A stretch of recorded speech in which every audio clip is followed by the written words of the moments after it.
suivant ce que vous souhaitez faire dans votre projet, vous ne devez pas vous trouver dans le même mode d'affichage. En effet, il est très important de savoir que suivant l'affichage dans lequel vous vous trouvez, vous n'allez pas pouvoir effectuer les mêmes manipulations. Donc ici nous sommes dans le mode d'affichage utilisé par défaut par Project 2010. Celui-ci se nomme le diagramme de Gantt.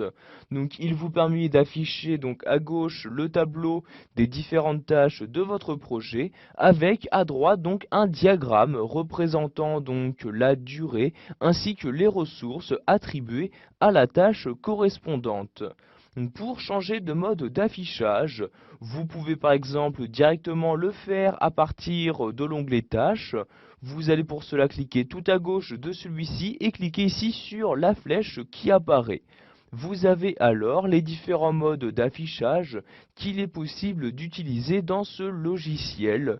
Donc, par exemple, si je souhaite apercevoir les différentes ressources insérées dans ce projet, je peux par exemple cliquer ici sur Tableau des ressources et vous avez l'affichage qui se modifie pour vous permettre d'afficher ce que vous avez demandé. Donc ici le tableau des ressources qui va me permettre ici d'afficher les différentes ressources de mon projet.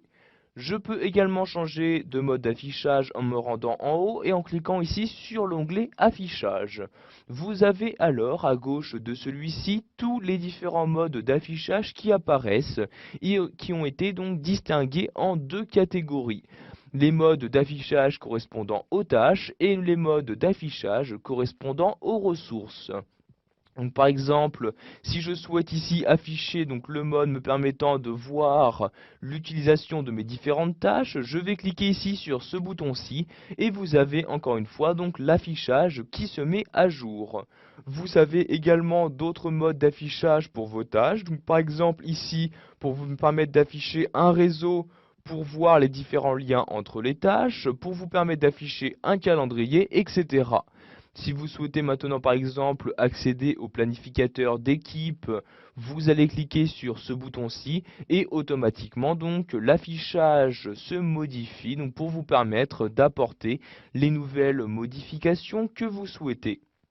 Nous allons maintenant revenir dans le mode d'affichage par défaut, le diagramme de Gantt. Je clique ici sur ce bouton-ci pour y accéder.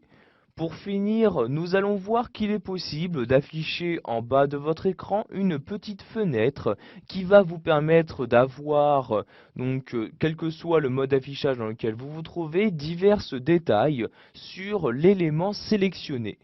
Pour afficher cette fenêtre des détails, vous allez cliquer à droite de l'onglet Affichage et cocher ici cette case-ci, la case Détails. Je la coche comme ceci et s'affiche alors ici en bas de ma fenêtre une nouvelle partie pour m'afficher les détails. Donc ici le détail de la tâche. Donc vous voyez, je n'ai juste qu'à sélectionner une tâche et maintenant à regarder dans cette nouvelle fenêtre pour voir les différentes informations que je possède sur cette tâche. Donc par exemple ici son nom, sa durée, sa date de début et de fin, ainsi que les ressources qui lui ont été attribuées.